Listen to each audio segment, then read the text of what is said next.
आर्य सुमंत ने माँ कैकेयी से पूछा क्या बात है। माँ कैकेयी ने कहा जाकर शीघ्र अतिशीघ्र राम को बुला करके लाओ। आर्य सुमंत जी गए हैं, भगवान राम को बुला के लाए। और जैसे ही भगवान राम आए, महाराज दशरथ को प्रणाम किया। महाराज दशरथ उठ के बैठ गए। जिस प्रकार से एक घायल शेर भूमि पर पड़ा होता है, आज महाराज दशरथ की स्थिति हो गई। कहा पिताजी क्या हो गया है आपको, क्यों आपकी ये स्थिति हो गई है। मां जाने अनजाने में मुझसे कोई त्रुटि हो गई क्या।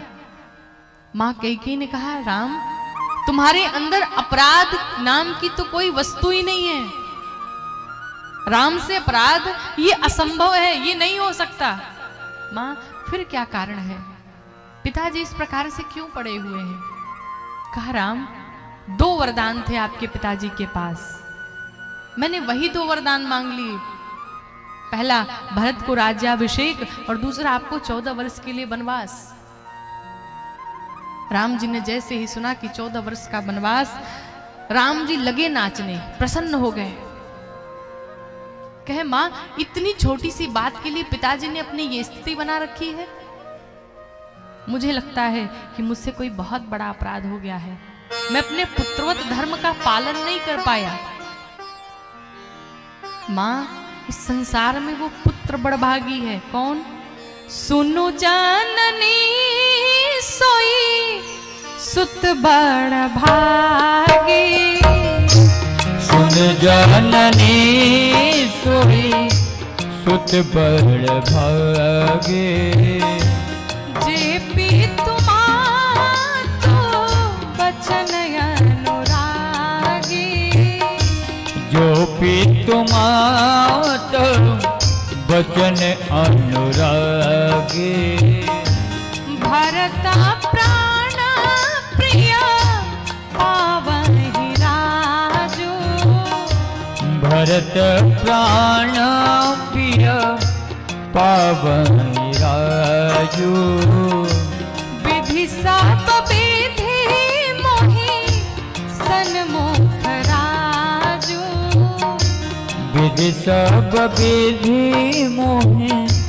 सन्मुख आजो, तनया मातु पितु तो सन्निहारा, तनया मात पितु तो सनिहारा, दुर्लभ जननी सकल संसारा, दुर्लभ जननी सकल संसार, दुर्लभ जननी सकल संसारा, दुर्लभ जननी सकल संसार।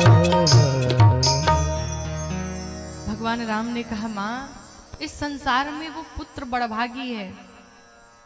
कौन।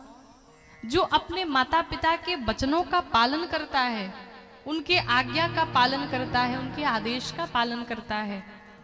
लेकिन मुझे लगता है कि इस राम से कोई ना कोई त्रुटि अवश्य हुई है।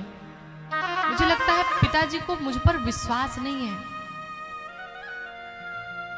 विश्वास नहीं है। इधर महाराज दशरथ भगवान शंकर से निवेदन करते हैं, कहते हैं प्रभु आज तक इस संसार में जितने भी पिता हुए होंगे सबने आपसे यही मांगा होगा, नाथ मुझ पर कृपा करिए और कृपा ये करिए कि हमारा पुत्र हमारी बात माने। लेकिन आज मैं संसार का ऐसा अभागा पिता हूं कि जो आपसे ये नहीं मांगता है, आपसे कहता है कि प्रभु आज मेरा पुत्र मेरी बात न माने।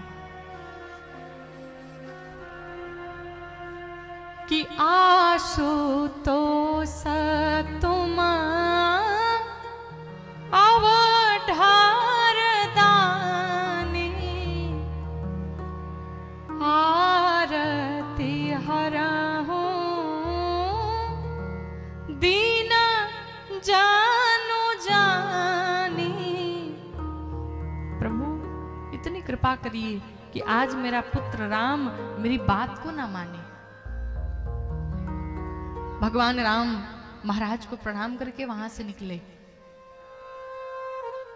जा रहे हैं। उधर मां कौशल्या भगवान नारायण की आरती करके, पूजा से निवृत्त होकर के आरती की थाल लिए भगवान राम के पास आती है। कहा, राम अरे तू अभी तक तैयार नहीं हुआ? अरे तुझे पता है आज तेरा राज्याभिषेक होने वाला है, तू राजा बनने वाला है और तू अभी तक तुमने स्नान तक नहीं किया। राम स्नान कर लो, तुम्हारे पिताजी आते ही होंगे, पूरी अयोध्या तुम्हें देखना चाहती है, सब लोग तुम्हें ढूंढ रहे हैं। भगवान राम मां कौशल्या को अपने पास लेकर के गए और मां की गोद में बैठ गए। कहा, मां एक बात बताओ, सबसे बड़ा कौन है? हम भाइयों में सबसे बड़ा कौन है? कहा, राम आप सबसे बड़े हैं।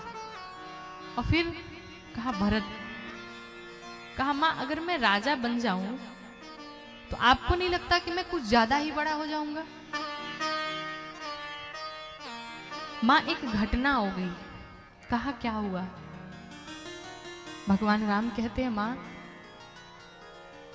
मैं बड़ा हूं ना, तो पिताजी ने मुझे बड़ा राजा बना दिया और मेरा भरत छोटा है इसलिए उसे छोटा वाला राजा बनाया। मां कौशल्या ने कहा, राम मैं समझी नहीं, कहना क्या चाहते हो? भगवान राम कहते हैं, मां पिताजी ने मुझे जंगल का बड़ा वाला राजा बना दिया और मेरा भरत हमसे छोटा है, उसे इस छोटी सी अयोध्या का राजा बना दिया।